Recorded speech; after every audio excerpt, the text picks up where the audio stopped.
शेर उठ गया। भरा काला बहुत है, कहता मैंने चिट्टा कर दे। भरा नूं चिट्टा करूँगा, भरा दा मेकअप करूँगा, मेकअप करी जाना। भरा नूं होर काला करता, भरा नूं गुस्सा आ गया, भरा ने पैर ते इट्ट मारती, पैर तोड़ता। भरा दा मूँह धोऊंगा, भरा दा मूँह धोता, भरा दे मूँह ते हुण पाउडर लाऊंगा, उहनूं होर चिट्टा करूँगा। भरा नूं चिट्टा करता, भरा तां चंद तो भी ज़्यादा चमकन लग गया, नज़र ना लग जे।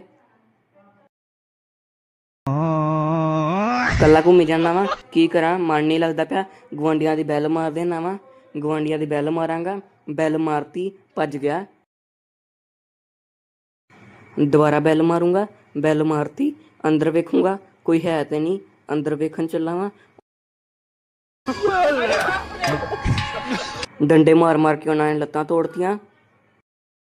अरे बाप रे। गुंडा बनूंगा, अपने दोस्त नूं लुट्टूंगा, उन्हें फड़ के कुट्टिया।